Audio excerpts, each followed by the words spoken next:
pagi champion. Apa kabar champion?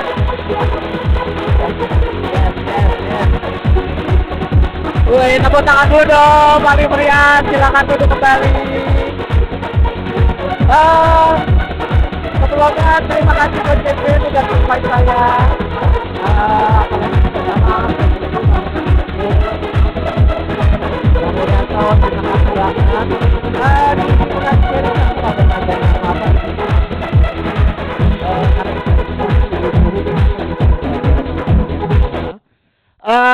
Boleh hari ini kita sharingnya agak santai, nggak kaku-kaku boleh?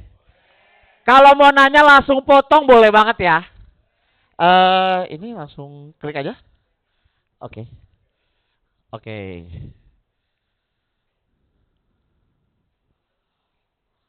Oke, jadi hari ini kita bawain materi namanya Small Step Big Win. Karena beberapa orang berpikir kalau misalnya mau dapat sesuatu harus langsung yang besar. Kadang-kadang mereka melupakan ternyata dalam sesuatu yang besar ada langkah-langkah kecil yang harus diingetin. Jadi hari ini pengen sharing, kalau saya tuh dulu mulai dari yang kecil-kecil. Saya nggak pernah mengesampingkan hal-hal kecil. Boleh, kebetulan saya dari agensi Connect Collaborate, komunitas saya namanya Bion, dan itu Instagram saya, Kiki Naswetion. Saya kebetulan kelahiran Medan, ada yang kelahiran Medan? Nggak ada, ada marga? Sorry? Oke, nah ini kebetulan marga ayah aja, saya nggak ngerti apa-apa tentang Medan. Karena saya besar di Jakarta, diajak ke Medan juga panas ya, setuju? Oh, di Toba dingin. Saya di kotanya panas ya udah jadi ke Medan alhamdulillah sekali doang. Nah, hari ini seperti yang saya bilang, saya mau seru-seruan. Mau dimulai dari yang namanya main game, oke? Nanti yang main game yang tahu jawabannya boleh maju ke depan, nanti ada angpau, tapi ditransfer. Tadi lupa ngambil duit. Karena tadi buru-buru. Oke, ini sebuah tebak gambar. Sepele, gambarnya ini dia adalah seorang penyanyi. Yang tahu boleh ambil mic-nya langsung jawab. Boleh ambil mic-nya langsung jawab biar kita seru-seruan interaksi, menarik nih. Yang tahu boleh langsung jawab. Ini penyanyi terkenal banget, pasti tahu.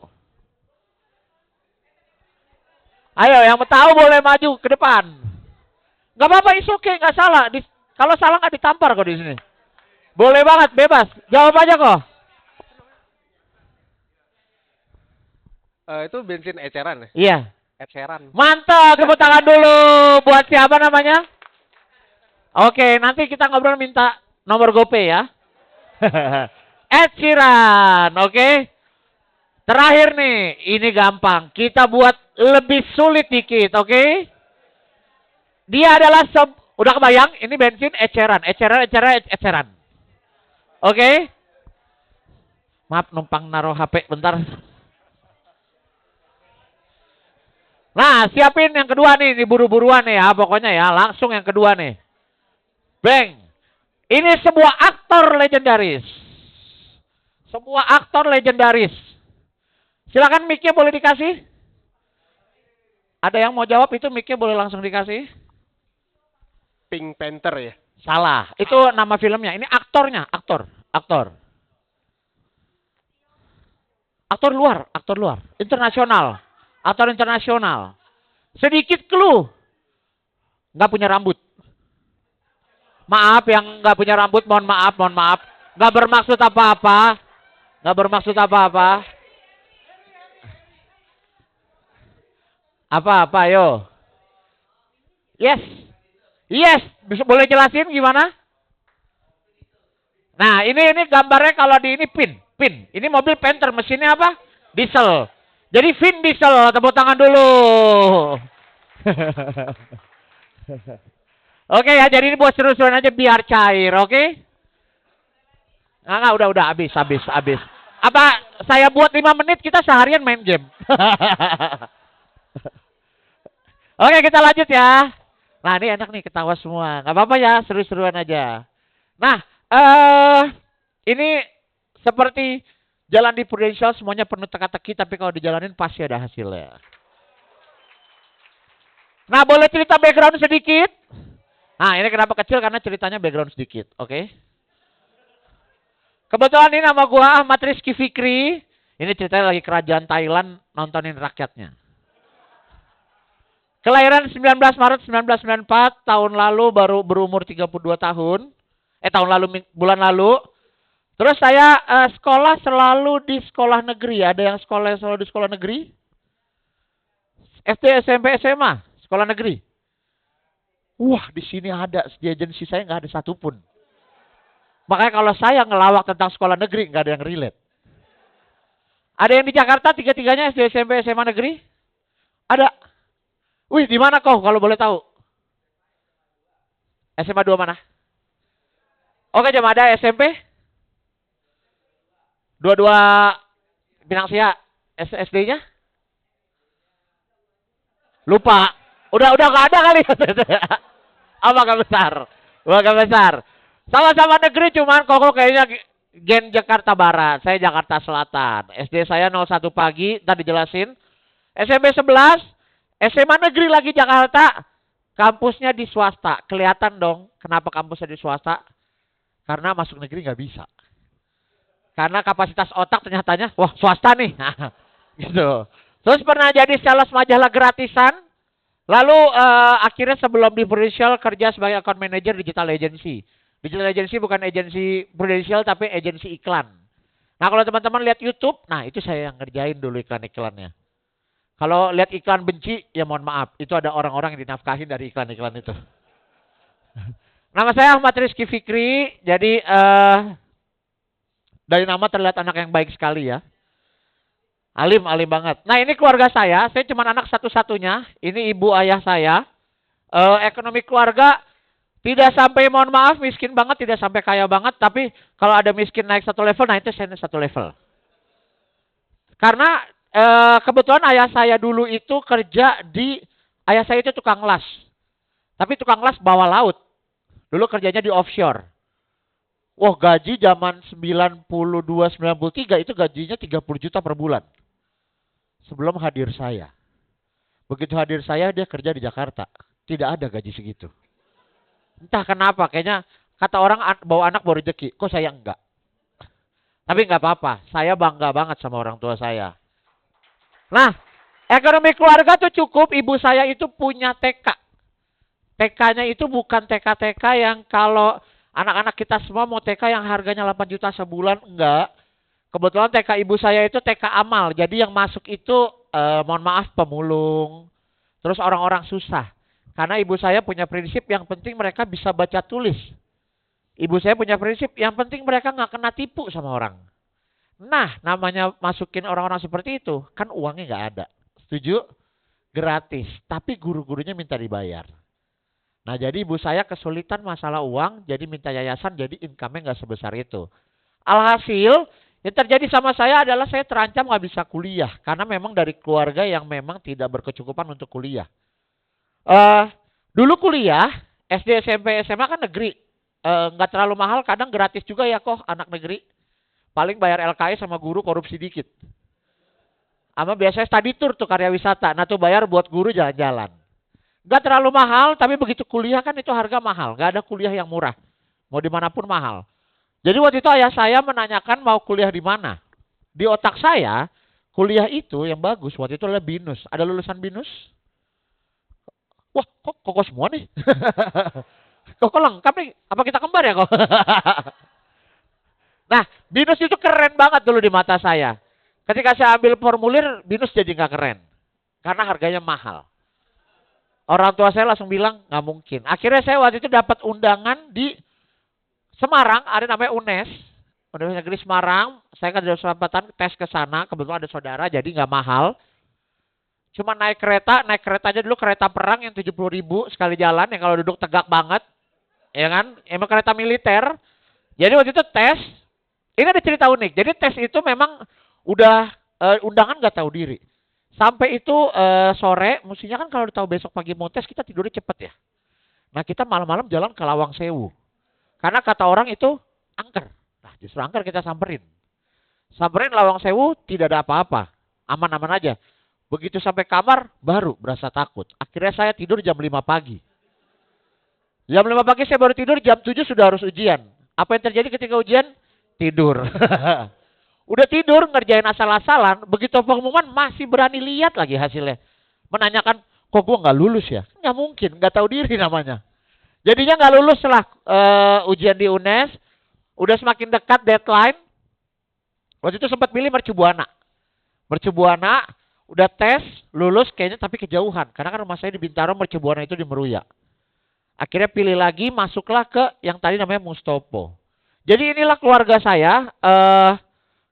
Terlihat sederhana, tapi dia bisa sekolahin saya.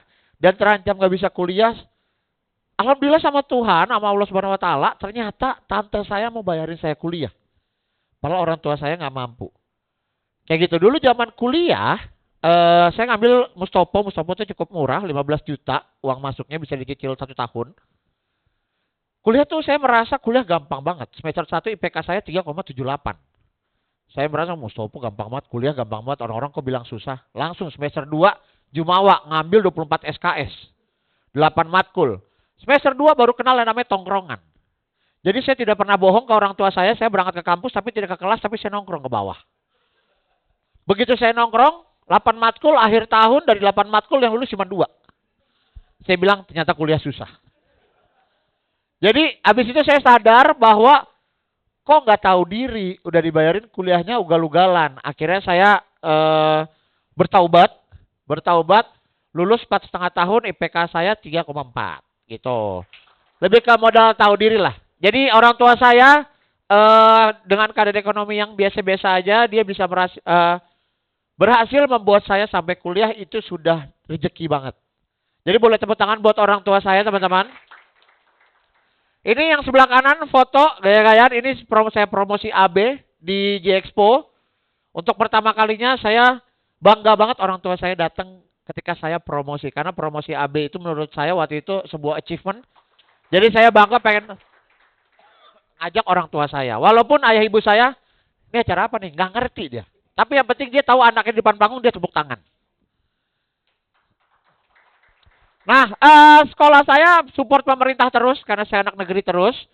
SD Negeri Gunung 01 Pagi dulu sekolah saya itu kenapa 01 pagi? Karena sekolah saya sehari dipakai 4 sekolah. 01 pagi barengan sama 03 pagi, habis itu ada 02 petang, 04 petang. Jadi kita siang-siang udah pulang keringetan tuh anak-anak petang baru datang. Masuk sekolah, itu pun udah keringetan. Nah, terus habis itu SMP negeri saya 11 Jakarta itu salah satu SMP favorit di Jakarta Selatan. Berarti keren, masih pinter, masih bisa masuk. SMA Negeri 24 Jakarta, saya Jakarta Selatan, kuliahnya di Jakarta, SMA-nya di Jakarta Pusat, udah mulai kelempar-lempar tuh. Berarti udah mulai gak pinter. Nah, Universitas Mustopo beragama, sedikit informasi, ada yang tahu Mustopo? Oh, ada yang tahu, keren, itu paling nyempil loh. Memang saya pengen kuliah di BINUS, tapi nggak kesampaian. Akhirnya kuliah di samping BINUS. BINUS di Senayan itu Bina Nasional, kampus saya di samping BINUS. Kayak kalau BINUS kampusnya, nah kampusnya toiletnya lah, jelek lah, beda banget lah. Nah ini foto saya bisa dilihat yang sebelah kiri ini anak baik-baik, yang sebelah kanan ini anak tidak baik. Karena di sini SMA saya mulai kenal yang namanya tawuran, mulai kenal yang namanya nongkrong, jadi saya punya background SMA yang cukup urak-urakan. Dulu kerjaan saya tiap malam itu naik motor, kibarin bendera cari musuh. Bener-bener dulu kerjaannya tawuran, ngerusuin tongkrongan orang, kadang tongkrongan diserang. Itu bener-bener hidup liar banget lah. Nah, terlihat saya naik motor itu adalah saya tipe yang tawuran, datang paling pertama, pulang paling pertama juga. Karena begitu yang lain maju, saya di belakang, lemparin batu. Nah, ketika lemparin batu, itu saya nggak tahu tuh, yang kena siapa. Mau temen kayak, mau musuh kayak, yang penting lempar batu. Habis itu kalau udah mulai kalah nih jebol lah, saya naik motor kabur paling pertama. Intinya hidup play safe aja. Karena kita nggak tahu hidup kayak gimana. Waktu itu belum punya asuransi lagi. Jadi inilah kerjaan saya nih, anak baik-baik, besar jadi anak yang tidak baik. Anak yang ugal-ugalan di Mustopo. Tadi saya bilang saya kenal tongkrongan untuk pertama kalinya. Dan mohon maaf di situ saya kenal semua yang ilegal untuk pertama kalinya. Dan sampai saat ini udah taubat. Karena itu semua saya cobain zaman kuliah. At least saya coba. Kayak gitu. Jadi saya background dari anak yang tidak baik. Anak yang ugal-ugalan, tawuran, dan anak yang terjerumus ke lembah hitam lah. Sorry. Nah, Dulu saya punya working experience seperti ini. Siapa yang merasa kalau kerja sesuai jurusan kuliah itu keren banget? Ada yang merasa? Nggak ada ya, saya doang. Oke. Dulu saya merasa kerja sesuai jurusan kuliah tuh keren banget. Saya kerja di agensi digital. Boleh sharing sedikit? Saya memulai karir saya dari yang namanya sales majalah di tahun 2017. Tadi ngobrol sama Komul, tahun 2017 itu ada yang namanya majalah komunitas. Info Tangerang, Info Gading Serpong, Info Kebayoran. Dulu itu majalah keren banget. Semua orang yang zaman dulu pasti tahu.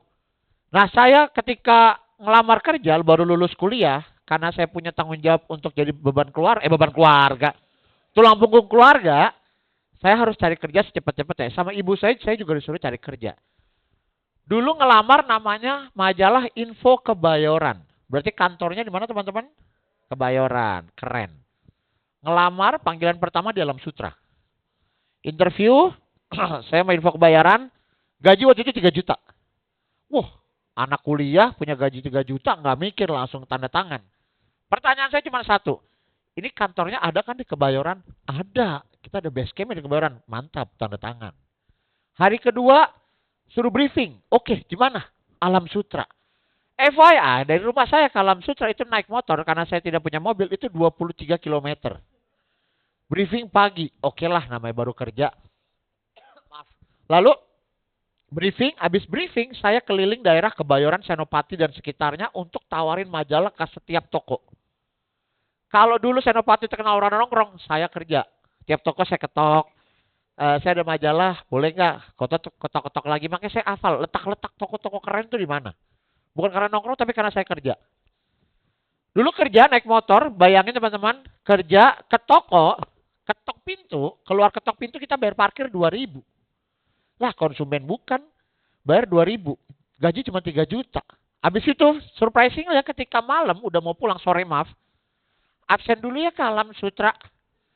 Dari Senopati ke Alam Sutra, dari rumah saya ke Alam Sutra 23, Alam Sutra ke Senopati itu 30 kilo. Berarti kalau dari Senopati ke Alam Sutra 30 kilo plus 23 kilo ke rumah saya pikir-pikir sakit kuning nih kalau saya jalan-jalan begini nih. Kalau nggak liver tipes nih. Gaji cuma 3 juta. Ya udah, habis itu namanya anak muda, energi banyak, pengen jadi tulang punggung keluarga harus bekerja, tetap. Sebulan saya kerjain, closing cuma 1. 2 bulan capek, 3 bulan bohong. Kerjaannya di rumah doang tapi pakai live location palsu. Saya berdoa di situ, saya pengen dapat kerjaan yang backgroundnya digital dan basicnya bahasa Inggris. Maksudnya banyak bahasa Inggris, biar saya nambah ilmu. Alhamdulillah Tuhan dengar doa saya, di bulan ketiga saya dipecat. Saya ngelamar kerja lagi, dapatlah di agensi digital, basicnya digital, environmentnya kerja sama orang asing. Itu doa saya kejawab semua. Sesuai jurusan, digital, ngetren banget. Yang ketiga, environmentnya English banget. Jadi saya bisa menjadi anak Jaksel sesungguhnya. Bisa campur bahasa Inggris, campur bahasa Indonesia. Enggak, itu nggak keren teman-teman. Nah terus saya digital agency tahun 2017 sampai 2022. Waktu itu saya ngambil asuransi, gaji pertama saya ketika kerja di agensi 4 juta, naik 1 juta lumayan banget. Nah, langsung kerja di agensi sampai tahun 2022, terus growth. Habis itu, terakhir sekarang the best business in the world 2019 sampai inalillahi, yaitu Prudential. Tepuk tangan lo Prudential teman-teman. Nah, kerja dulu keren banget, merasa keren banget. Sampai akhirnya tertepa banyak hal. Dan mau sedikit cerita kenapa sih bisa kerekrut sama Prudential. Karena Prudential itu kan tidak sesuai job desk. Sorry. Tidak sesuai impian saya sebagai agensi. Nggak mungkin di sini ada yang punya impian jadi agen asuransi dari lahir. Dari kuliah tuh memang ada pengen agen asuransi. Nggak ada. Oke, jadi saya itu bermula dari yang namanya orang tua saya, ayah saya kebetulan karena saya hidup bertiga doang. Ayah saya itu di rumah, di toilet saya lihat ada bercak darah. Di toilet tempat pipis. Saya berpikir kan nggak mungkin ibu saya mens. Berarti kan bukan dari ibu saya. Nah terus habis itu ayah saya perhatiin kok tiap di kamar mandi batuk. Saya lihat akhirnya ketahuan kalau batuknya itu ngeluarin darah. Tapi bukan darah yang segempal ya, kayak mungkin batuknya terlalu kering sampai tenggorokannya luka. Akhirnya saya bawa beliau ke rumah sakit di Bilangan Fatmawati. inisialnya Rumah Sakit Fatmawati. Terus saya waktu itu nggak punya asuransi, jelas. Saya pakai yang punya pemerintah, ada namanya BPJS. Kalau BPJS kan bagus, BPJS kurang bagus tuh. Nah, BPJS kan bagus, yang jelek BPJS. Walaupun sama. Nah lalu eh ke dokter, kata dokter disuruh ronsen toraks paru-paru. Oke, dengan bangganya saya langsung ke tempat ronsen, disuruh nunggu 2 minggu. Wah, saya bilang gila juga, ronsen doang nunggu 2 minggu. Keburu ayah saya bikin Fanta dari batuknya. Terus saya berpikir, ya udah saya pakai uang pribadi saya waktu itu ke Silom TB Simatupang buat ronsen toraks apa CT scan toraks gitu ya. Harganya waktu itu 4 juta rupiah. Itu dengan gaji 4 juta saya masih bisa nabung. Kepake 4 juta tuh gede banget teman-teman. 4 juta kepake. Selesai toraks, CD dapat, saya balik ke Rumah Sakit Fatmawati ketemu dokternya. Dokternya ngomong simple banget. Di Rumah Sakit Fatmawati nggak bisa baca CD. Yah elah. Hasilnya CD lagi. Akhirnya saya balik lagi ke Silom TB Simatupang. Saya print. Per lembar itu 174.000, saya print 11 lembar. 1,7 sekian. Datang sampai ke Fatmawati lagi, balik di hari-hari berikutnya. Ini tentu di hari-hari berikutnya ya, tidak di hari yang sama. Kata dokternya, oh ini nggak apa-apa. Pengen bikin tuh dokter batuk darah nggak teman-teman. Udah keluar duit banyak, dia bilang, oh ini nggak apa-apa, minum obat aja. Nggak sesimpel itu bu. Oke akhirnya pulang minum obat. Waktu itu kita, ini Eva ya, dulu ketika kita bolak-balik rumah sakit, saya naik bajai teman-teman. Karena kalau naik motor kan nggak mungkin. Ayah saya lagi sakit, jadi saya naik bajai karena kita nggak punya kendaraan. Dan bajai dulu akhirnya punya langganan. Jadi CS, harganya murah. Walaupun tiap naik geter. Terus ya udah habis itu saya balik ke rumah. Di situ saya berpikir ini nggak tahu ya God's way apa enggak. Saya berpikir kayak gini. Ini gokil nih. Kalau saya yang sakit, nggak mungkin saya minta tolong ibu ayah saya nganterin saya naik bajai. Karena BPJS seribet itu kan. Nah terus saya berpikir, ini gila nih. Gue harus punya yang namanya asuransi. Cuman dulu nggak ngerti cara punya asuransi. Dan dulu surprisingly bukan saya kerja di Prudent ya. Saya kepapar iklannya, always listening. Nah dulu iklan di TV banyak tuh. Saya tahu itu asuransi. Tapi saya nggak tahu cara belinya gimana. Nah teman-teman boleh take notes. Di luar sana, saya yakin banyak orang kayak saya. Pengen asuransi tapi nggak tahu cara belinya gimana. Nah ini tugas teman-teman prospek sebanyak-banyaknya. Karena nggak tahu nanti ketemu jackpot orang yang pengen buka asuransi tapi nggak tahu.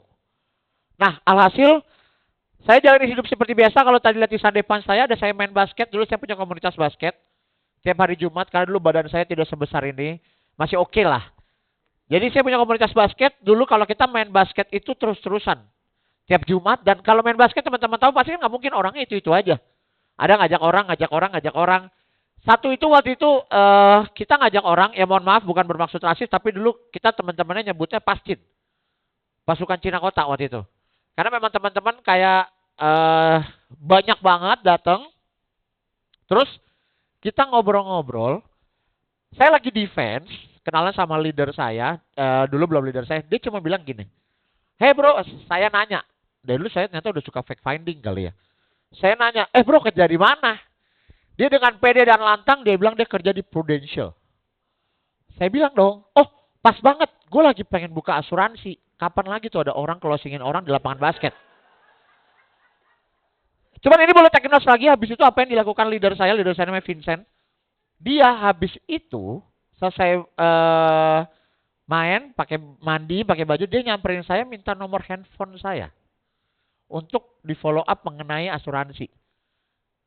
Kalau Vincent gak berani minta nomor telepon saya, Vincent gak bakal punya agency builder sekarang di bawah dia. Teman-teman, jangan pernah malu bilang Prudential. Dan jangan pernah malu untuk take action. Kalau Vincent gak take action minta nomor saya sampai sekarang, mungkin saya gak bakal pernah punya asuransi. Karena saya gak tahu punyanya sama siapa. Habis itu, Vincent ngajak ketemu. Langsung ketemu, terus kayaknya dia melihat saya memang udah orang susah kali ya. Dia ngelihat saya ditawarin dari dulu kan mungkin yang baru-baru. Oh ya sorry, ada yang kelahiran 94 ke atas, boleh tahu? 95, 96, 97, 98, 99, 2000 ada? Oh oke. Dulu nggak tahu sekarang asuransi itu belinya bisa nggak kesehatan doang. Bisa combine sama kalau waiver bebas sakit kritis, kalau bebas premi kalau sakit kritis. Dulu sampai itu aja di take out karena saya nggak mampu. Itu udah paling murah tuh. Dulu premi bronze B tambah waiver. Waivernya baru di take out nggak bro? Saya nggak punya uangnya. Akhirnya Vincent nawarin saya untuk jadi agent. Kan dulu kan gaji 4 juta 500 ribu kalau misalnya dipakai buat bayar polis sisa 3,5 juta buat ngidupin keluarga agak seret. Jadi dia Vincent nawarin jadi agent. Ketika jadi agent apa namanya? Langsung ujian dulu offline di Kokas, langsung lulus, langsung buka polis. Dulu goal saya cuma satu, pengen gratisin polis. Saya cerita ke HRD saya langsung mau beli. Ini hoki banget. Kalau tapi nggak hoki kalau saya nggak berani cerita nggak bakal closing. Closingnya langsung 2 juta rupiah preminya. Berarti kan 2 juta premi kali 30% taruh 600 ribu. Polis saya gratis. Langsung achieve. Cuman habis itu naik dong. Namanya goal nggak mungkin stay di satu tempat naik. Nah ini cerita tanpa mendiskreditkan Vincent. Tapi dulu saya kalau tadi background saya tuh anak tongkrongan banget. Pokoknya background tuh urak-urakan banget. Dulu Vincent itu datang dengan rapih banget. Dia pakai, memang leader saya agak unik. Dia pakai baju ketat, bawa clutch, bawa celananya ketat, sama pakai loafers. Dulu di tongkrongan saya nggak ada yang begitu. Jadi kalau saya lihat orang begitu, di pikiran saya cuma satu hal. Gay nih orang. Ini tapi ada ceritanya. Kenapa saya nanti ada cerita. Saya jalaninnya itu dari awal nggak langsung jalan di Prudential. Karena saya takut teman-teman. Karena kan kalau leader biasa kalau naik mobil mau prospek, lu bareng gua aja bro. Naik mobil. Jadi kita nyampe bareng. Nah dulu kan saya takut dia gay. Apalagi itu zamannya Saiful Jamil. Yang kalau ketemu anak kecil dihap. Wah saya pikir kalau saya masuk mobilnya nggak bisa dikunci, nggak bisa keluar nih. Akhirnya saya memilih saya naik motor sendiri, dia naik mobil lah. Saya takut. Nah itu yang menyebabkan saya awal-awal takut-takutan jalanin pro. Bukan karena pro jelek, tapi karena image dari leadernya. Tapi sering berjalannya waktu, Vincent akhirnya ngebuktiin kalau dia normal, dia punya pacar, dan akhirnya saya jalanin pro normal. Jadi teman-teman, pesan yang bisa diambil, first impression penting banget teman-teman. Karena nggak ada second impression, ada first impression doang. Jadi berpakaianlah yang layak. Kalau lo mau ketemu orang yang rapi, pakailah yang rapi. Tapi kalau mau ketemu orang yang agak santai, bukan berarti nggak rapi, tapi jangan terlalu rapi. Kan nggak mungkin Vincent ketemu di lapangan basket pakai blazer, pakai ini, itu aneh. Normal aja, kemeja aja sama celana. Waktu itu aneh banget. Apalagi di lingkungan saya nggak ada yang kayak gitu. Jadi akhirnya jalanin pro. Ke rekrut, goal saya naik, nanti saya jelasin goal-goal saya apa. Karena saya mulai dari small step. Tapi, satu hal teman-teman di sini pasti bagus banget. Tapi ada satu hal yang kadang-kadang kita lupa. Yaitu back to basic. Dulu, saya jadi ingat ketika saya bikin bahan cerita ke rekrut. Vincent itu ada, leader saya Vincent. Vincent itu ada ngajarin saya satu mindset yang luar biasa saya pakai sampai sekarang. Dan kadang orang-orang tuh suka lupa. Ini mindset mungkin simple tapi dampaknya luar biasa, yaitu ABC mindset. ABC mindset ini simple banget tapi dampaknya luar biasa banget. ABC mindset itu di start dari yang A namanya accept, B itu belief, yang C itu namanya commitment. Kadang teman-teman kalau kita sudah gampang banget jualan asuransi, ngerekrut, tapi kadang kita suka lupa mindset simple seperti ini. Ini mindset simple tapi ini works banget. Boleh gue jelasin sedikit teman-teman? Jadi yang pertama itu namanya accept. Ini yang saya rasakan juga. Dulu accept itu adalah kita terima bahwa kita agen asuransi. Agen asuransi bukan penjual narkoba teman-teman. Jadi jangan takut. Agen asuransi bilang aja kalau kita kerja di agen asuransi. Karena saya dulu punya cerita seperti ini. Ini yang menghambat saya, lu jangan improve. Ketika ditanya orang, dulu kan tadi saya kerja di agensi advertising ya. Ketika ditanya orang saya kerja di mana, jawaban saya simple. Gue di agensi. Tapi gue ada sampingan di Prudential. Ketahuan tuh kalau saya nggak pede banget bilang Prudential. Habis itu, saya ketemu orang lagi, saya bilang, kok orang nggak ada yang mau closing ya? Habis itu saya ketemu orang lagi, nanya lagi. Kerja di mana Ki? Di agensi iklan. Tapi gue 2 kaki di Prudential. Itu 2 kata yang berbeda artinya beda. Kalau sampingan itu artinya kalau ada ya syukur, enggak ya udah. Kalau 2 kaki komitmen pulang kantor kerjain. Habis itu gila nih ngomong dua kaki doang aja langsung banyak ininya. Terus ya udah, saya langsung ngomong ketemu orang kerja di mana? Asuransi. Di Prudential. Nah, tapi masih belum berani. Saya bilang tapi saya ada sampingan di agensi.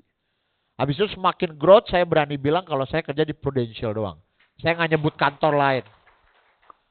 Karena menurut saya simpelnya kayak gini. Kalau saya dulu sales juga di agensi, kalau saya bilang saya kerja di agensi, yang dapat uang itu bukan saya. Simpelnya seperti itu. Tapi kalau saya berani bilang saya di Prudential, itu yang dapat uang saya pribadi. Bukan kantor. Saya memang digaji kantor. Tapi chance-nya lebih besar saya dapat kalau saya bilang di Prudential. Dan teman-teman, kalau kita berani pede bilang kerja di Prudential, orang-orang tuh ngelihat teman-teman. Mereka tuh percaya bahwa kita memang agen asuransi yang setia yang udah lama. Dan kalau bisa ini fun fact-nya jangan ketika ditanya jangan kayak gitu teman-teman. Pede aja langsung bilang Prudential. Ruginya apa? Kalau dia nggak mau beli, misalnya dia ngejelekin kita, ya udah. Dunia kan nggak dia doang. Masih banyak orang lain. Jadi harus pede banget bilang kalau kita agen asuransi. Boleh colek kanan kirinya, pede bilang kita agen asuransi. Lalu yang kedua, ini namanya karpet merah. Di Prudential nggak ada yang namanya karpet merah. Semua bermulai dari berdarah. Ada juga yang mulai dari bagus. Tapi nggak selamanya bagus terus di Prudential. Prudential itu fair banget. Gue yakin banget kalau awalnya susah, akhirnya pasti bagus. Kalau nggak ada yang dari awal bagus, nggak ada susahnya. Itu aneh banget. Karena menurut saya, kalau misalnya jalin asuransi nggak ketemu penolakan, itu aneh banget. Karena menurut saya kalau nggak pernah ditolak, berarti nggak bakal growth. Karena teman-teman di sini kan core bisnisnya core bisnis Prudential kan ngerekrut. Kalau teman-teman nggak pernah ngalamin namanya penolakan, kalau punya tim, dulu jadi leader punya tim ditolak, teman-teman mau jawab apa? Jadi kalau misal ditolak, enak aja, enjoy aja teman-teman. Ditolak itu cuma sekali. Habis itu dia udah kepikiran, dia nyarinya kita. Karena nggak ada yang namanya penolakan, adanya namanya penundaan. Orang nolak kita, percayalah. Kalau dia suatu saat butuh asuransi, dia cuma cari satu orang, yaitu kita. Itu mindset yang saya pegang banget. Dan penolakan itu jadiin teman, teman-teman. Sama kayak bola, kalau kata Kapten Tsubasa. Bola adalah teman. Sama kayak penolakan, kalau kita di asuransi, penolakan adalah teman. Jadi jangan takut ditolak. Semakin banyak teman-teman ditolak, semakin bagus. Tapi notes-nya, kalau ditolak, abis itu direview. Kok bisa ditolak? Jangan abis itu ditolak, enjoy melakukan hal yang sama lagi. Jatuhnya demen ditolak. Kalau abis ditolak, direview. Oh tadi musuhnya ngomong gini. Pasti kan teman-teman pernah ya. Prospek nggak closing. Musuhnya tadi gue ngomong gini nih. Nah itu tuh take notes. Oh musuhnya ke depannya gue abis ini ngomong ini nih. Jujur saya pernah ditolak dan sakit hati. Nggak bohong. Itu benar. Tapi habis itu yang bikin saya nggak sakit hati cuma satu. Saya prospek orang lagi. Nggak ada waktu untuk sakit hati. Kalau teman-teman punya janji banyak, sakit hatinya hilang. Tapi kalau teman-teman janjinya kosong, sakit hatinya terus-terusan. Itu capek teman-teman. Sama kayak putus dari pacar deh. Kalau, cari pacar lain, nggak boleh. Jangan deh. Jatuhnya ngajarin selingkuh dong. Oke, jadi penolakan itu adalah teman, colek kanan kiri, jangan takut ditolak. Lalu yang berikutnya bisnis manusia. Ini bukannya human trafficking, tapi kita berkaitan selalu dengan manusia. Teman-teman, fun fact-nya semenjak di Prudential, gue tidak pernah musuhin orang. Kesel sama orang, ya udah, nikmatin aja. Tapi jangan pernah dimusuhin, karena kita nggak tahu rezeki kita ada di mana. Kalau kita musuhin satu orang, kita jauhin orang itu. Dia buka sama agen asuransi lain, yang nyesel siapa? Kita juga. Jadi kalau kesel sama orang, ya udah, yang waras ngalah. Jangan pernah dikeselin terus-terusan. Karena tahun ini saya closingin musuh saya tahun 2018. Dia closing sama saya 2018, saya benar-benar berantem pukul-pukulan. Tahun 2018 itu di kuliah, Enggak, di kerjaan dulu masih nongkrong anak kuliah, saya berantem pukul-pukulan. Dia closing buat dia, anaknya, istrinya, sama orang tuanya. Karena saya nggak musuhin dia. Nggak pernah minta maaf juga sih. Cuman maksudnya kalau story, saya reply story dia. Saya nggak gengsi teman-teman. Walaupun saya menang waktu berantem, tapi bukan berarti dia musuh saya. Saya cukup kesel dengan tingkah laku dia saat itu. Tapi saya tidak boleh kesel dia sebagai seorang manusia. Itu hal unik. Jangan pernah musuhin siapa-siapa. Rezeki kita nggak tahu ada di mana. Oh ya, tahun ini eh saya ada closing dari ART-nya teman saya. Nggak tahu kenapa dia tiba-tiba mau buka asuransi jiwa karena dia merasa kalau dia mati anaknya nggak bisa kenapa-kenapa. Itu teman-teman. Jangan pernah anggap remeh semua orang karena semua orang bisa punya asuransi. Nggak tahu dari mana. Jadi teman-teman bergaulah sebanyak-banyaknya dengan orang. Berbuat baiklah sebanyak-banyaknya dengan orang. Karena kita ini bisnis manusia. Pasti berkaitan dengan manusia.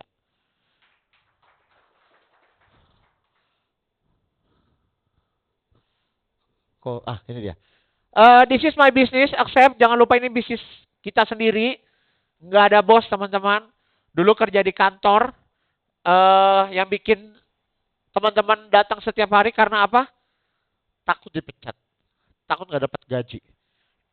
Tapi di Prudential teman-teman nggak datang, terserah. Bebas. Teman-teman mau prospek? Boleh. Enggak juga nggak apa-apa. Nggak ada yang marahin, nggak ada yang mecat teman-teman. Tapi teman-teman harus punya mindset ini. Ini bisnis. Kalau teman-teman nggak prospek, ya nggak punya uang. Kalau teman-teman nggak closing, ya nggak punya uang. Ya sorry to say, jangan di Prudential pasti goalnya ada salah satunya adalah uang. Jadi harus prospek. Kayak punya toko. Kalau punya toko, ya harus dibuka. Kalau nggak dibuka, orang gimana mau datang? Jadi kasih tahu teman-teman ke diri teman-teman kalau di sini nggak ada bos, kalau nggak ada aktivitas, ya nggak ada profit. Lalu konsep yang berikutnya, penolong orang lain, buka pikiran orang dengan sharing. Teman-teman, saya punya mindset, ketika saya datang ketemu orang, saya nggak pernah berharap dia closing. Karena kalau berharap dia nggak closing, sakit hatinya di saya. Tapi saya selalu datang, saya bilang ke dia, saya mau sharing produk. Closing itu urusan Tuhan. Tapi melakukan yang terbaik itu urusan kita. Jadi kalau ketemu orang, jangan pernah berpikir harus closing nih orang, harus closing nih orang. Percayalah, di depan orang itu bakal rasanya beda banget. Orang itu tahu kalau kita mau cari duit doang, bukan kasih dia sesuatu benefit, bukan kasih dia value. Itu yang saya pakai dan saya ajari ke teman-teman saya yang event Gen Z. Kadang teman-teman saya yang Gen Z maunya datang jualan. Saya bilang jangan kayak gitu. Kalau misalnya dia nggak mau, jatuhnya hubungan bisa retak. Tapi datanglah dengan sharing dan mau berteman. Andaikan dia nolak, ya udah, gak sakit hati. Tapi kalau dia ketika mau buka, dia pasti bukanya sama kita. Kadang orang nolak tuh ada beberapa hal. Simpelnya mungkin saat itu dia kurang trust. Ada kok orang baru buka tahun saya kedua. Mungkin saat itu dia nggak punya uang. Ada juga yang kayak gitu. Tapi kan nggak mungkin kita berharapnya sama satu orang itu. Bisa nggak maju hidup kita.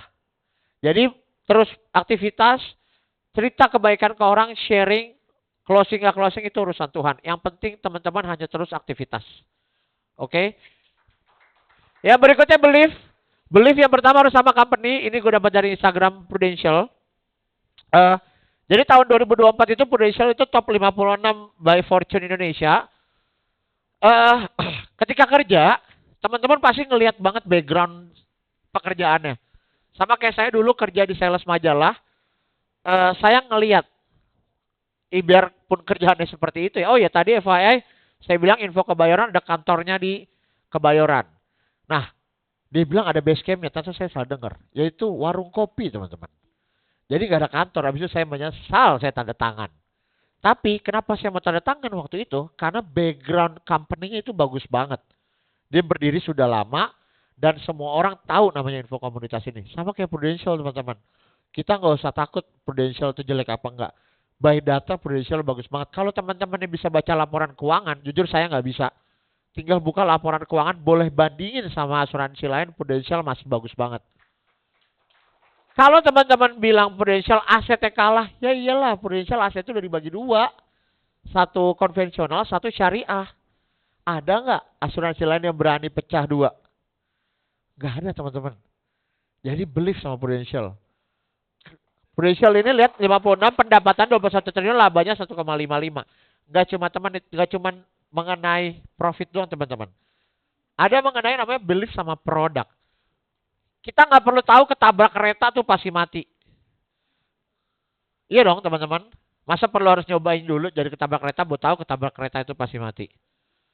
Sama kayak di Prudential. Nggak perlu klaim dulu buat tahu klaim pasti dibayarin.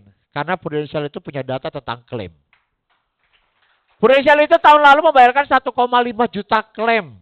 Dan manfaat senilai 18,2 triliun. Naik 1 triliun dari tahun 2023. Teman-teman, nggak perlu ngerasain klaim buat tahu klaim itu dibayar. Teman-teman di sini senior banyak banget. Tinggal minta bukti klaim, pasti dikasih. Nah, saya kebetulan yang berbeda. Saya waktu itu ngerasain klaim duluan. DBD di zaman COVID.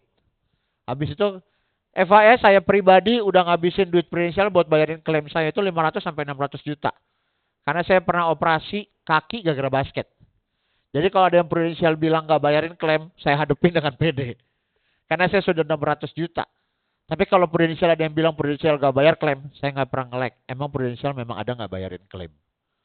Tapi ada alasan kenapa Prudential nggak bayarin klaim. Dan alasan itu fair banget. Fair banget. Tapi kalau term and conditionnya lengkap, Prudential pasti bayarin. Bukti nyata banyak banget. Itu siapa yang dipukulin David Ozora? Yang dipukulin dia 2,5 sampai 3 M. Dibayarin teman-teman. Kemarin teman kita mungkin teman-teman dia ingat Louis Henry di sini pernah sharing juga. Dia itu punya nasabah kecelakaan, jatuh dari motor, dibayarin Pru sampai 600 juta rupiah. Saya ketika dia masuk saya berpikir nih orang pasti lewat. Karena semuka retak. Tapi Pru bayarin 600 juta. Itu keren banget. Maksudnya Pru pasti bayarin. Gak usah khawatir masalah bayarin klaim. Pasti dibayarin. Selama sesuai term and condition. Tugas teman-teman adalah pahamin term and conditionnya apa. Jangan sampai miss. Jadi kalau ada klaim gak dibayar, bisa counter. Loh kan gak sesuai term and condition. Jadi colok kanan kirinya, Pru pasti bayarin klaim.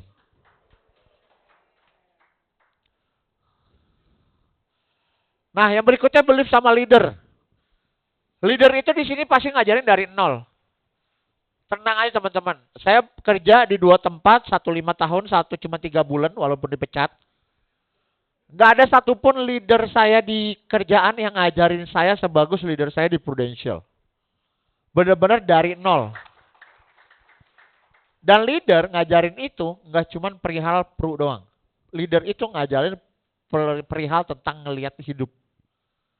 Uniknya Prudential kayak gitu.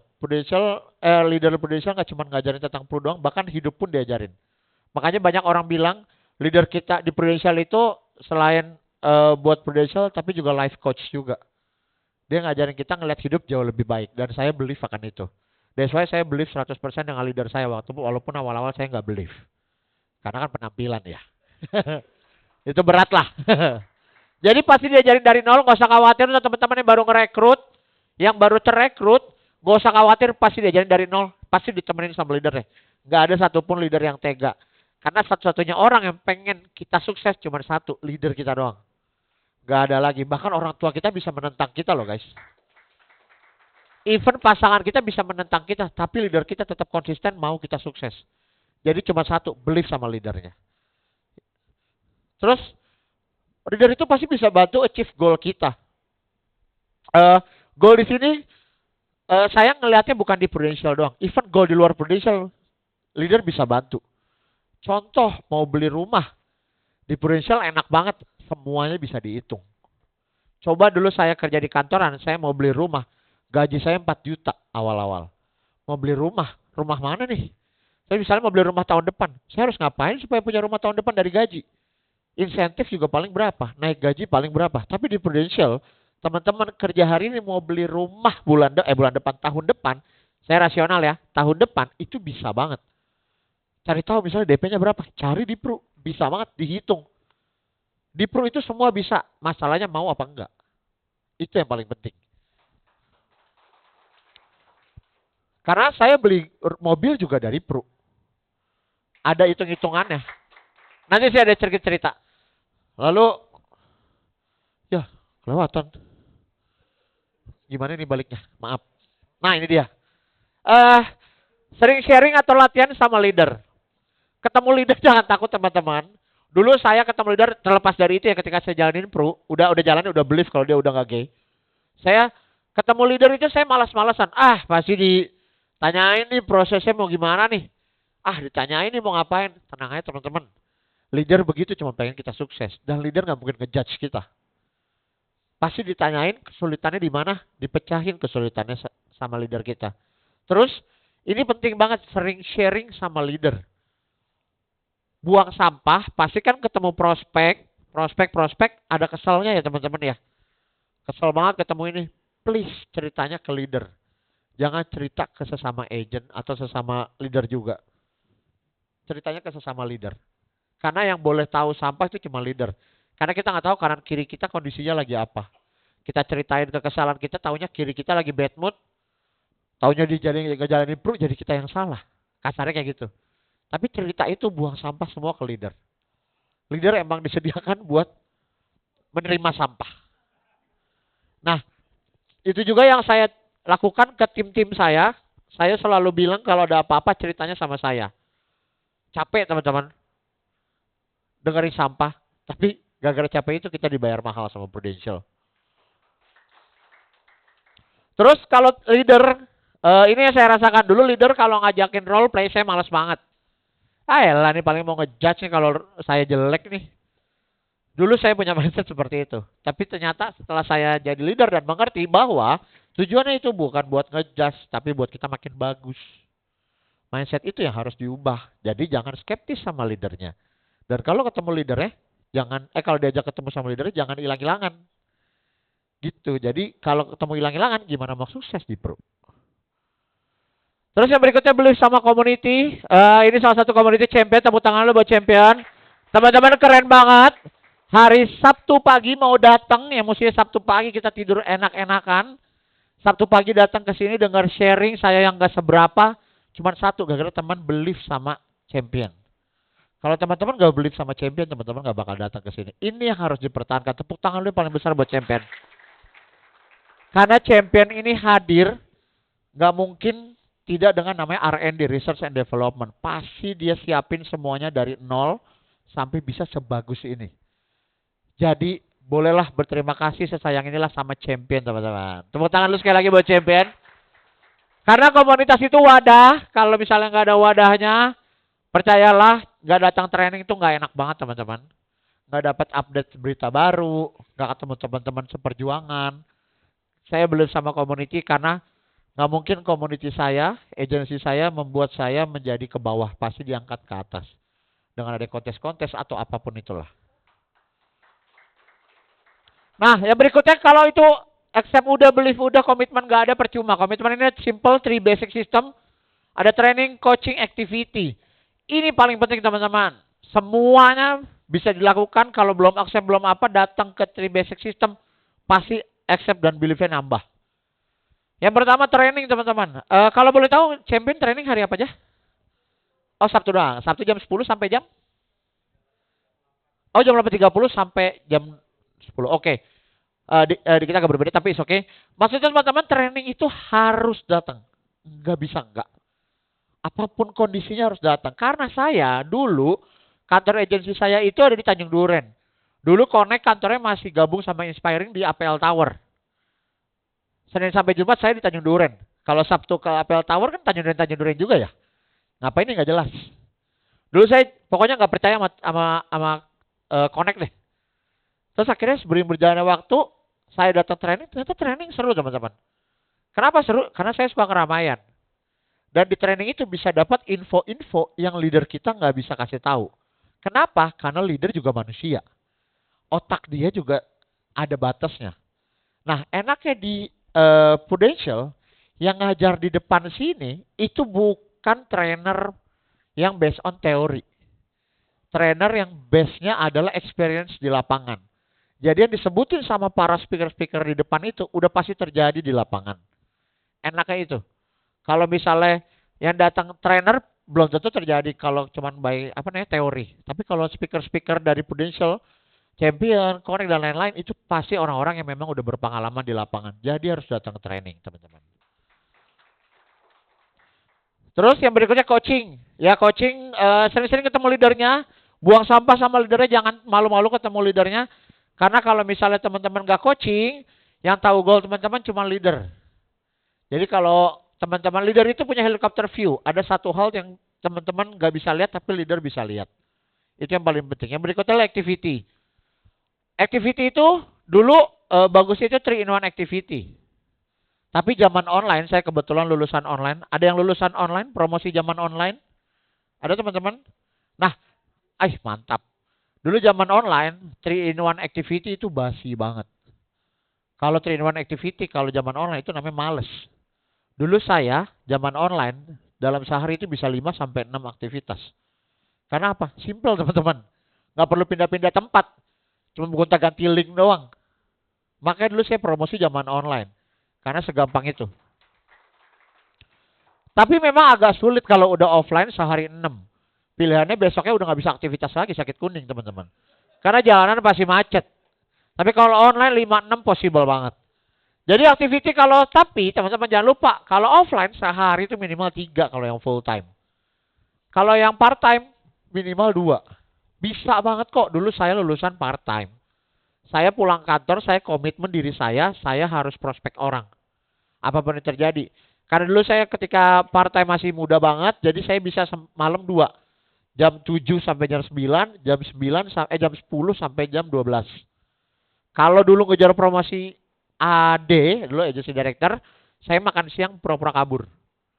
Akhirnya ketika di kantor saya makan siang, saya bikin cerita palsu. Kalau orang tua saya stroke, saya harus cebokin padahal saya prospek. Jam 12 siang saya baru mau kantor jam 1. Jadi dulu saya sempat di hijack sama agensi tadi tuh, di hijack sama agensi itu, jadi saya punya bargain power kayak pemain bola. Saya cuma mau masuk dari jam 12, jam 1 sampai jam 6. Sisanya saya udah nggak mau karena saya jalanin Prudential. Saya pede loh bilang gitu. Dan uniknya dikasih ruangan buat meeting Prudential di kantor. Dikasih ruangan. Se-ekstrim itu loh. Jadi teman-teman boleh colek karena akhirnya sehari 3 aktivitas. Lalu yang berikutnya teman-teman, kita punya ABC mindset cuma satu untuk achieve yang namanya goal. Uniknya di Prudential, kalau teman-teman cuma punya goal di Prudential itu basi banget teman-teman. Ngejar itu nggak greget. Punya goal itu harus di luar Prudential. Contoh, misalnya saya tadi pertama kali pengen punya goal apa? Gratisin polis. Itu kan goal di luar Prudential. Berikutnya goal saya pengen kasih orang tua saya sekian. Itu goal di luar Prudential. Saya dari awal nggak pernah punya goal. Goal saya promosi AAD. Nggak pernah. Prudential itu cuma kendaraannya. Goalnya di luar Prudential. Kebayang nggak teman-teman? Jadi kalau teman-teman punya goal, gue cuma pengen promosi AD. Kalau udah promosi terus apa? Promosi AD. Habis promosi apa? Ya udah. Itu cuma title. Tapi kalau teman-teman punya goal memperbaiki hidup di luar Prudential dengan cara menjadi AD, dengan cara menjadi AD, hidup teman-teman jadi lebih berwarna. Jadi berdarah-darahnya tuh ada hasil ya. Dulu founder saya namanya Timo pernah cerita. Ngejar goal itu pasti nggak enak. Ngejar promosi AD, AB, AB itu nggak enak. Gue kasih tahu ya teman-teman, nggak enak, bener. Tapi worth it. Dulu Timo cuma punya prinsip kayak gini. Kalau lu udah ngerasain nggak enaknya di Prudential, lu harus ngerasain enaknya di Prudential. Itu penting banget. Jadi kalau udah nggak enak, jangan mau nggak enak mulu. Rasain enaknya di Prudential. Karena apa? Ketika kita udah senang di Prudential, udah dapetin apa yang kita mau, goal-goal kita, ketika ditanya, ketika ditanya ya, pas mau bikin materi sharing, ketika tanya dulu susahnya ngapain? Kayak apa ya dulu ya? Susahnya ya? Lupa. Itu cuman sebentar doang susahnya. Sisanya enak di Prudential. Nah, ini ada satu mindset yang saya punya dulu ketika saya punya mindset yang salah. Kalau mau sukses harus besar. Bukan badan. Jadi, Boleh dibaca bareng-bareng teman-teman yang warna merah. 1, 2, 3.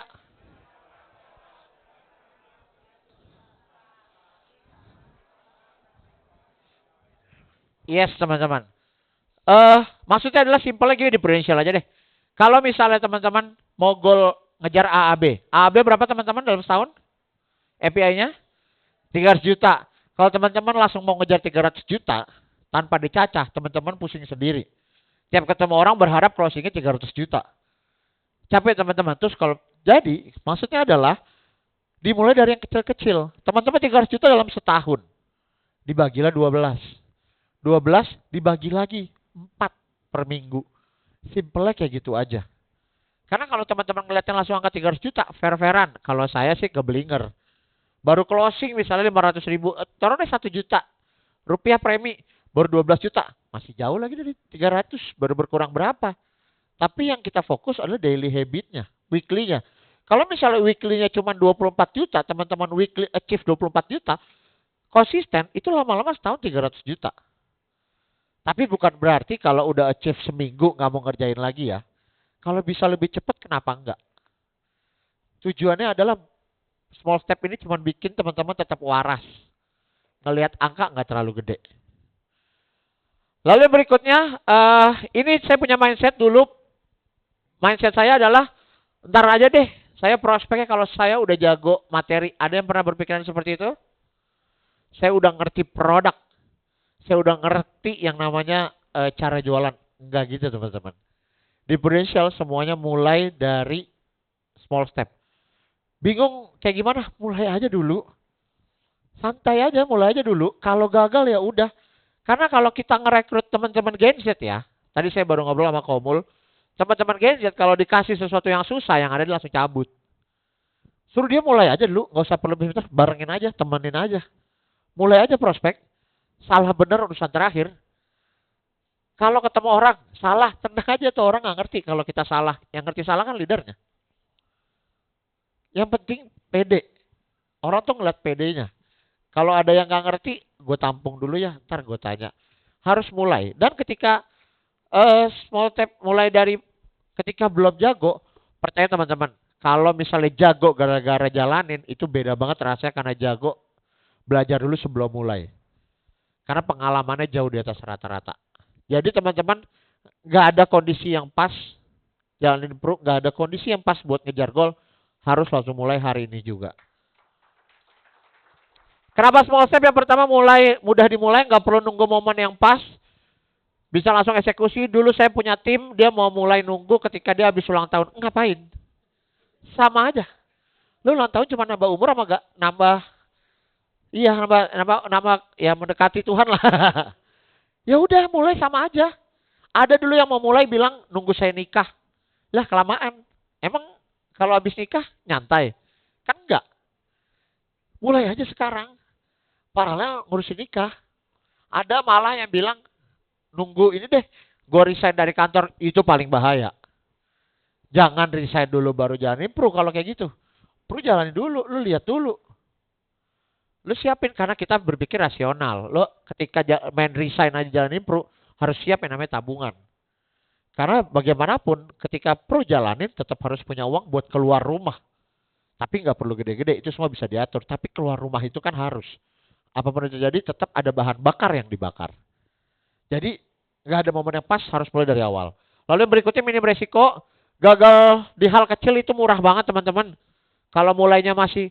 Teman-teman ketika dulu kita prospek, kita pasti sama leader kita disuruh pilihin 10 orang ternyaman yang bisa ditelepon. 10 orang yang kasarnya kalau kita ngomong apa dia dengerin. Tenang aja kalau gagal di situ is okay. Daripada gagal ketika ketemu orang-orang yang berpengalaman. Kenapa saya bilang murah? Gagal di teman-teman dekat itu nggak bakal ngerubah apapun. Salah ngomong nggak bakal ngerubah apapun. Teman-teman dekat kita beli itu karena trust. Bukan karena pintar, kita pintar jago ngomong. Enggak. Mereka beli karena mereka trust. Bahkan saya pernah closing, saya nggak ngerti yang saya omongin apa. Saya P2 pertama kalinya teman-teman, P1, P2 kan yang ketemu orang yang kedua, bahas produk, saya nggak ngerti teman-teman. Saya izin ke toilet, saya baca bentar. Wah, abis ini ngomongin ini. Begitu sampai depan orangnya, ngomong apa tadi ya? Ah, udahlah, ngomong closing. Karena apa? Trust. Tenang aja teman-teman. Dia nggak ngerti kita salah ngomong apa. Tapi kalau kita punya trust yang pede kita bilang di asuransi, dia closing. Begitu ditanya sama Vincent leader saya kan kadang teleponan tuh selesai aktivitas. Tadi gimana bisa closing? Tahu. Saya ngomong apalah bisa closing. Dari situ saya believe yang penting ketemu orang dulu. Kalau ada yang hal yang bingung, keep dulu atau pura-pura ke toilet. Itu cara terbaik. Toilet tuh udah berapa toilet ya zaman saya agent yang ngelihat saya lama-lama buka handphone cuman ngebaca, wih kalau ditanya gini jawab apa, ditanya gini jawab apa. Leader tuh pasti standby teman-teman. Kalau ketika kita prospek kita bingung dia pasti langsung balas. Jadi jangan takut tuh teman-teman, mulai aja dulu. Terus ini sedikit hal namanya buat momentum sedikit demi sedikit akhirnya terbiasa. Ketika teman-teman sudah terbiasa mulai prospek satu orang sehari atau seminggu 3, lakukan minggu depannya 3 lagi. Kalau bisa ditambah. Please jangan dikurangin. Lama-lama nambah seminggu 7. Please jangan dikurangi seminggu jadi 5. Atau gimana. Karena kalau sudah mulai dan berhenti, mulainya lagi susah banget teman-teman. Kayak dorong mobil, simpelnya gini. Ini mobil mogok. Kita dorong. Ketika dia sudah jalan semakin gampang apa semakin susah? Gampang. Tapi begitu dia berhenti kita mau mulai lagi susahnya minta ampun. Sama kayak jalanin pro. Kalau udah enak ketemu patternnya, please lakuin terus. Jangan pernah berhenti. Kalau capek itu istirahat bukan berhenti. Jalanin terus sampai teman-teman capek goalnya. Jangan pernah berhenti. Please itu pesan saya banget jangan pernah berhenti. Karena saya pernah ngerasain berhenti. Wih mulainya males banget. Kayak orang baru lagi. Ngapain dulu ya habis ini ya? Ngapain ya habis ini ya? Seperti itu teman-teman. Jadi ini pengalaman saya. Please jangan sampai udah jalanin terus berhenti. Itu capek banget mulainya. Lalu berikutnya how to start. Ini simple. Pertama harus teman-teman temuin goal teman-teman apa. Boleh tinggal 14 menit, gak usah deh. Jadi teman-teman kalau boleh minta tolong keluarin kertasnya teman-teman untuk sedikit atau handphonenya is okay banget. Buat teman-teman find your goal. Goalnya itu dalam arti gini teman-teman. Saya percaya semua orang pengen AAD, pengen start club, pengen AAB. Coba buat goal di luar Prudential, tapi bisa dicapai lewat Prudential.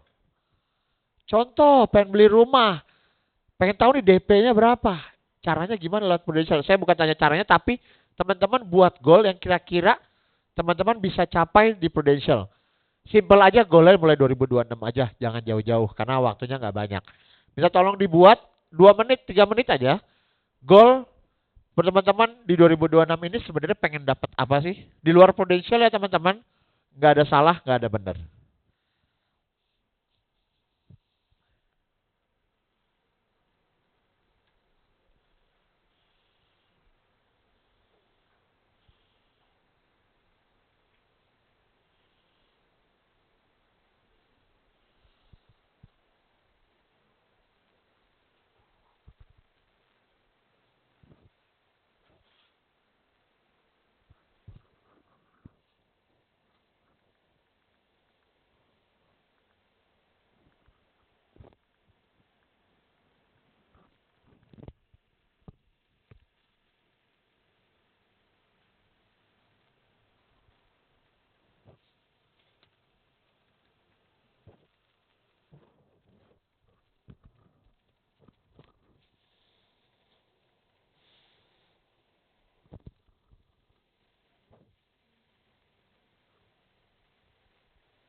Sudah teman-teman?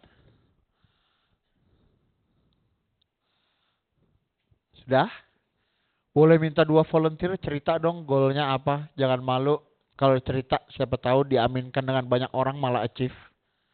Boleh minta volunteer, mungkin MC boleh kasih mic-nya ke salah satu volunteer. Bebas siapa aja. Cerita simple aja.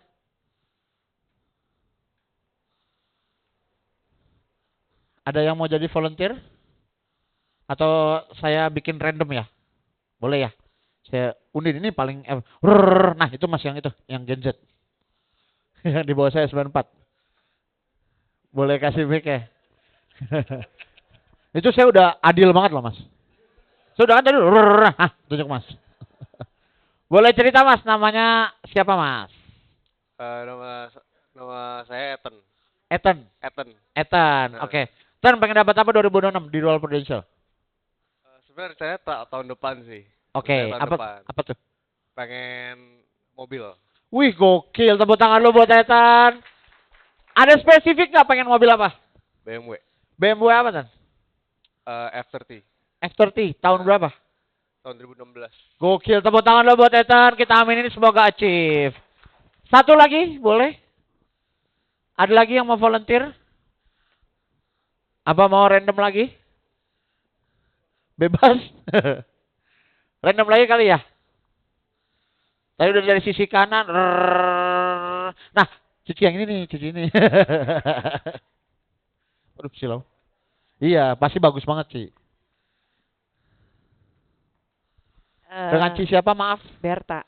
Halo Ci Berta. Saya mau tahun ini memutuskan untuk MDRT Wih, Star Club itu. Mantap. Boleh tahu dikit di luar Prudentialnya apa Ci? Eh, Pengen apa Ci? Saya mau ajak anak ya jalan-jalan ke Eropa kalau bisa. Mantap. Tepuk tangan lo buat Ci Berta. Enak tuh, mau ngajak jalan anak-anak ke Eropa, capainya dengan Star Club di Prudential. Kerja capek-capek, jalan-jalannya gratis. Uangnya bisa dipakai buat belanja. Enaknya Prudential seperti itu. Tepuk tangan lo buat Prudential. Nah teman-teman bagus banget. Goalnya di luar Prudential itu tadi disebutkan semuanya bisa achieve dari Prudential. Tinggal sampai leadernya cari tahu gimana caranya buat double goal itu. Apalagi mobil bro. Gue dulu dari Prudential, ngitung gak pernah kebayang punya mobil. Nah kalau udah ketemu goalnya mau apa, tinggal fokus sama daily habit. Semuanya bisa dihitung, tanya sama leadernya mau dapat apa, dihitungnya sama leadernya, dibagi per tahun, dibagi per bulan, dibagi per 4 minggu. Habis itu fokus daily harus ketemu berapa orang, harus gain berapa API. Kalau itu achieve, iris kuping saya, goalnya pasti dapat. Yang penting fokus sama daily habit. Terus jangan tengok kanan kiri. Jangan tengok kanan kiri. Kalau udah fokus goalnya itu fokus aja. Jangan ngiri sama pencapaian orang lain. Karena rumput tetangga belum tentu bagus teman-teman. Jadi fokus sama diri sendiri. Dan berikutnya evaluate and level up. Ketika ketemu sama orang, ketika sudah fokus sama daily habit, sudah ketemu habitnya gimana, habis itu setiap hari harus dievaluasi. Jangan ketemu fokus, udah ketemu nih daily habit, seminggu nggak ada hasil, evaluasi. Berarti ada yang salah. Kenapa bisa salah? Habis dievaluasi, di level up. Jangan evaluasi, habis itu nggak berkembang. Satu mindset yang saya punya adalah kalau salah satu kali itu is okay, wajar. Salah 2 kali itu pilihan. Jadi teman-teman jangan sampai salah 2 kali kesalahan yang sama. Karena kalau misalnya kayak gitu nggak level up. Jadi yang pertama fokusnya how to start. Apa teman-teman? Boleh dibaca? Find your goal. Yang kedua, yang ketiga, yes, boleh colek kanan kirinya. Yuk achieve goal kita tahun ini. Nah, aduh ini masih bercanda. Lupa. Jadi ini small step yang saya disebutnya QQ di kantor. Karena dulu di kantor kerjanya main kartu. Nah kartu Medan apalagi QQ. Jadi panggilnya Kiki kan. QQ lebih gampang lah, inisial saya. Ini small step saya. Yang pertama gratisin polis. Tadi udah achieve. Gratisin polis itu simpel banget. Polis saya 503.000. Walaupun sekarang udah nggak 500. Tapi gratisin polis itu dulu paling gampang. Itu hal yang paling mudah di-achieve sama agent yang baru punya asuransi. Gratisin polis. Lalu yang berikutnya kasih ibu 1 juta. Dulu kan saya gaji 4 juta. Saya memang kasih 1 juta dulu ke ibu. Sisanya buat saya hidup. Tapi kalau ada polis kan jadi berkurang tuh jatah ngasihnya. Jadi saya cari di Prudential. Dengan cara kasih ibu 1 juta. Dari Prudential. Saya nggak mau dari gaji saya. Lalu yang berikutnya beli iPad. Karena dulu kayaknya prospek pakai iPad keren banget ya. Saya merasa prospek pakai iPad jauh lebih keren daripada pakai handphone atau laptop. Tapi saya eh nggak ngiri sama orang, tapi saya pengen dapat dari Prudential. Walaupun nggak ada kontes waktu itu, tapi saya cari tahu beli iPad berapa, saya harus cari berapa. Dan achieve juga. Lalu berikutnya promosi AAD, ya iyalah ini goal besar di Prudential. Habis itu full time jadi salah satu small step saya untuk capai beberapa goal hidup saya. Yang berikutnya promosi AB, sekarang udah AB. Lalu berikutnya tiap tahun jalan-jalan sama kayak Ciberta. Kalau saya goalnya pengen ngajak orang tua. Lalu berikutnya beli mobil dan berikutnya adalah, wah nggak bisa nih. Boleh diklik minta tolong. Nah, beli rumah.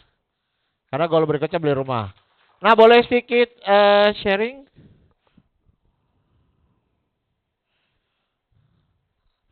Nah, ini boleh dibaca bareng-bareng. 1, 2, 3. Yes. Ini saya believe banget di Prudential itu nggak mungkin semuanya mudah.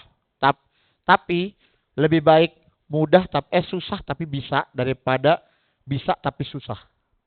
Di Prudential itu susah tapi bisa. Semua orang bisa. Saya background anak urak-urakan aja bisa. Gimana teman-teman yang punya background jauh lebih baik daripada saya. Saya kerjaannya itu urak-urakan, lu sekolah nggak bener, walaupun cuma S1, tapi saya bisa jalanin pro dan saya bisa achieve goal-goal saya di pro. Jadi saya believe banget, teman-teman yang punya background di sini saya yakin tidak ada yang seburuk saya, pasti lebih bagus, saya yakin pasti bisa. Lalu ini boleh sedikit sharing apa aja small step saya. Yang pertama ini saya beli iPad, masih urak-urakan banget, masih naik motor. Ini saya beli iPad sama leader saya, bukan beli iPad leader saya, tapi beli online.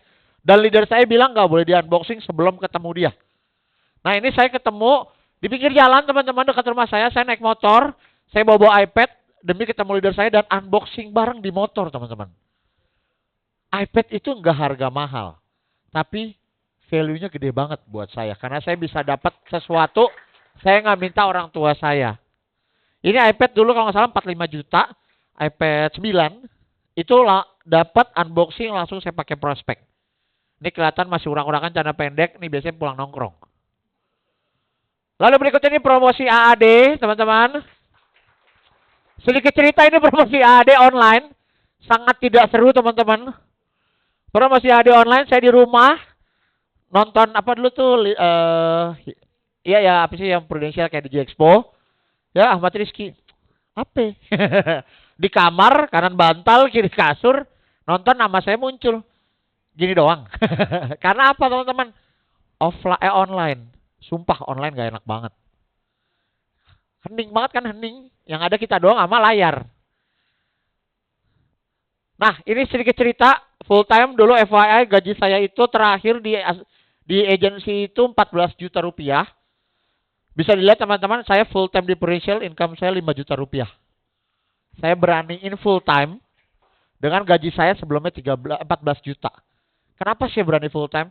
Karena saya mindset cuma satu. Prudential, saya jalanin 2 kaki sambil jalanin kantor bisa dapat 5 juta. Gimana kalau saya jalanin sepenuhnya di Prudential?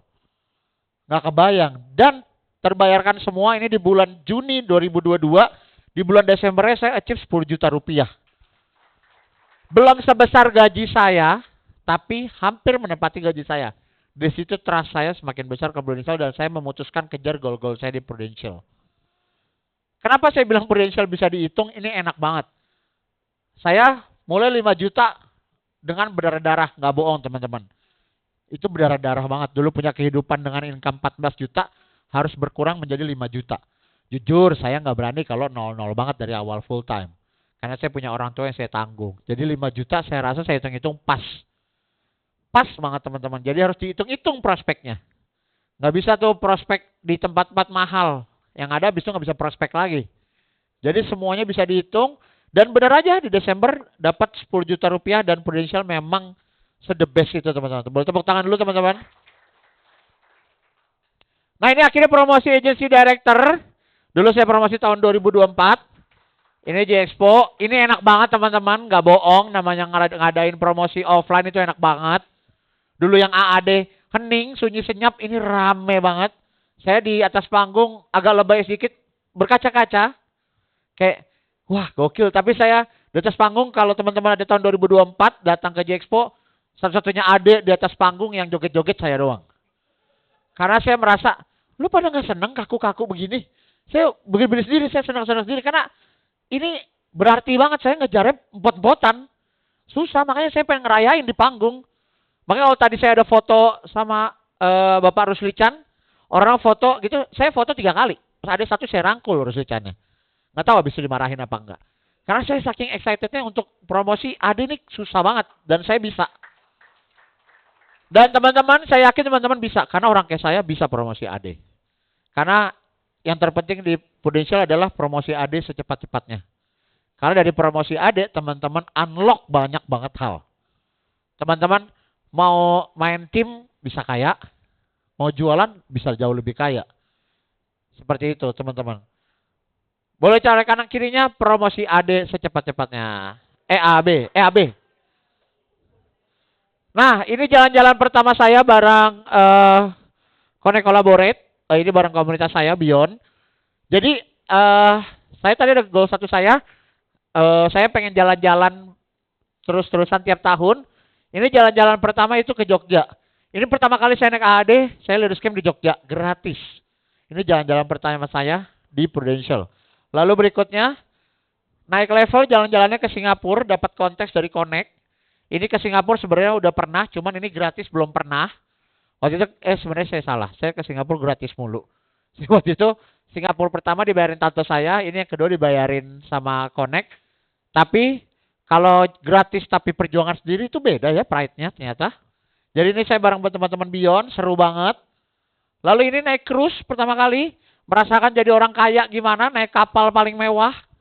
Naik cruise bareng anak-anak Beyond lagi, naik level lagi. Tadi jalan cuma Jogja, naik ke Singapura, sekarang Singapura Malaysia. Agak lebih jauh daripada Indonesia. Lalu bareng Beyond ke Malaysia, Kuala Lumpur, jauhan lagi dari Indonesia. Ini komunitas saya Beyond. Ini para leaders camp. Ini ada saya di sini, paling pinggir lah, nggak begitu kelihatan. Itu ada tim saya di sana. Jadi kita leaders camp, kontes gratis ke Kuala Lumpur. Lalu jalan-jalan ke Bangkok, makin jauh lagi dari Indonesia, bareng Beyond lagi, kontes lagi. Saya jalan-jalan selalu gratis teman-teman. Karena kalau ada orang pernah, saya ngeliat orang jalan-jalan bayar, saya nggak ngiri sih sebenarnya. Karena menurut saya bisa dapat gratis, kenapa harus bayar? Di Prudential bisa dapat semua, terus abis itu uangnya bisa dipakai buat jajan. Uang capek kerja keras ya. Lalu berikutnya ke Vietnam. Ini pertama kalinya datang ke negara komunis ya teman-teman. Ini ada sedikit cerita kenapa saya merasa small step big win. Ini ada cerita pengalaman capek goal. Yaitu ini namanya Vansipan. Vansipan itu ada 700 anak tangga. Dan waktu itu ada tram sebenarnya, bisa naik tram sampai saya ke atas. Cuma ternyata ini manusia-manusia isinya kalau yang ketahuan naik tram dikata-katain. Jadi kita naik tangga 700. Dengan bobot saya segini sih naik tangga berasa ngejar naik bulan ya. Itu jauh banget teman-teman. Udah gitu itu di 3000 mdpl. Semakin naik udara semakin tipis. Tapi saya achieve teman-teman dari ke 3000 mdpl Mega Mendarat Vietnam. Di sini saya terulang gimana rasanya ngejar waktu jadi AB teman-teman. Capek-capek tapi begitu achieve itu seneng banget. Cuman bedanya kalau di sini masih ada namanya turun tangga. Capek teman-teman. Capek, berangkatnya gratis kok menderita saya liburan. Gara-gara gengsi teman-teman. Jadi selalu ada cerita kalau jalan-jalan bareng Prudential dan komunitas seru banget. Apalagi champion mau ke mana? Kuala Lumpur ya? Kalau kapan jalannya kok? Wah seru banget. Pasti di mana lagi setahun bisa ke luar negeri berkali-kali teman-teman. Lalu berikutnya ini boleh sedikit. Kok agak minta waktu sebentar cerita ini. Jadi ini cerita mobil pertama saya di keluarga saya. Ini ayah saya, itu ibu saya. Saya punya keluarga, dulu tidak pernah punya mobil. Kalau tadi saya tahu, saya ke rumah sakit aja naik bajai. Dulu kalau mau acara keluarga, saya selalu nebeng tante saya. Dan itu saya ngerasain harga diri keluarga saya nggak ada banget. Karena kalau saya mau nebeng tante saya itu harus siap di rumahnya itu setengah jam sebelum dia siap. Saya duduk di bawah, dia masih dandan hahi-hahi. Begitu dia jalan, dia baru, yuk naik. Saya duduk paling belakang. Karena kasta terendah ada di belakang. Karena nggak enak. Saya merasa, kok gini banget keluarga saya. Orang-orang bisa punya mobil, kita cuma bisa nebeng. Di situ saya merasa, saya pengen punya mobil, tapi nggak tahu caranya gimana. Saya ada foto di rumah sampai saya pajang di lemari, saya edit, saya lagi naik mobil. Terkesan aneh. Tapi saya believe sama diri saya kalau saya bisa punya mobil. Lalu, ketika saya punya mobil, bukannya bermaksud sombong, dulu goal saya tulis adalah Honda Brio RS. Tapi saya dapat yang jauh lebih mahal daripada Honda Brio RS, yaitu Honda Stargazer. Harganya beda 150 juta. Ketika saya dapat mobil ini datang ke rumah saya, di otak saya cuma satu. Ngapain ya saya beli mobil? Kok jadi nambah beban hidup saya? Saya harus nyicil lebih berat. Mobil itu kan jalan jauh lebih mahal daripada naik motor. Saya merasa kayak, aduh, pengeluaran nyesel banget nih. Tapi teman-teman, ketika teman-teman nyesel, saya nyesel banget. Saya jujur, saya nyesel banget beli mobil. Tapi ketika orang tua saya naik mobil pertama kalinya ke mobil saya, itu di atas. Nggak ada harganya teman-teman. Saya merasa, oh ini tujuan saya beli mobil. Teman-teman, ini momen saya drive thru kopi kenangan, itu orang tua saya senang banget. Dan kita minum, dan di sini momen ayah saya gengsian, dia cerita ke ibu saya kalau dia bilang kayak gini, nggak nyangka ya bisa punya mobil, ternyata punya mobilnya dari Kiki. Itu teman-teman, saya di mobil nangis. Dan sedikit fun fact-nya, ini foto terakhir ayah saya bisa naik mobil saya. Karena ayah saya itu stroke di rumah, di kasur, udah nggak bisa gerak. Semuanya makan, pup semua di kasur. Ini foto dia terakhir naik mobil saya. Maksud saya seperti ini teman-teman. Kebayang nggak kalau saya nunda ngejar beli mobilnya lebih lama lagi? Saya nggak bisa ngerasain orang tua saya naik mobil saya. Tapi karena saya kejar lewat Prudential semuanya, saya bisa dapat mobil dan orang tua saya bisa ngerasain naik mobil. Sekarang saya kalau mau bikin ayah saya naik mobil, itu harus saya gendong pakai kursi roda, dia di mobil diem doang. Dia udah nggak bisa nikmatin mobil ini seperti apa. Dia udah nggak bisa minum kopi kenangan. Saya bisa gendong dia, bawa ke rumah sakit buat kontrol doang. Di situ saya believe Prudential nggak hanya tentang uang, tapi Prudential itu tentang quality of life. Teman-teman bisa punya waktu dengan orang yang teman-teman sayang, boleh iris kuping saya, di luar sana nggak ada yang bisa ngalahin Prudential. Prudential doang bisa kasih waktu teman-teman buat punya waktu lebih banyak sama orang-orang yang teman-teman sayang. Jadi teman-teman kejar goalnya secepat-cepatnya, jangan kelamaan. Saya nggak pengen teman-teman punya hal seperti saya. Kebetulan saya sudah achieve. Masih banyak goal lagi, saya pengen beli rumah yang lebih layak buat orang tua saya, yang lebih modern dan dia lebih senang. Tapi apa? Ayah saya udah nggak bisa ngerasain. Dia cuman sama aja. Yang penting di kasur, nggak ngerasain rumahnya lebih bagus apa enggak. Kayak gitu. Nah ini teman-teman boleh dibaca bareng-bareng. 1, 2, 3.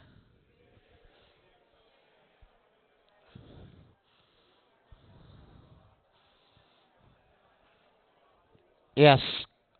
Prudential punya quality of life. Saya nggak bakal debat ini. Prudential punya banyak hal yang bisa kita pakai buat kita punya waktu yang banyak buat orang-orang yang kita sayang. Tepuk tangan dulu buat Prudential. Terakhir, karena saya muslim, ini doa yang saya pakai selalu, manjada wajada. Simple, barang siapa yang bersungguh-sungguh dalam melakukan suatu hal, makanya pasti akan berhasil. Simple teman-teman, jalani Prudential, jangan hitung-hitungan, harus serius. Saya yakin banget pasti achieve. Terakhir, thank you, gua Kiki, see you at Madrid.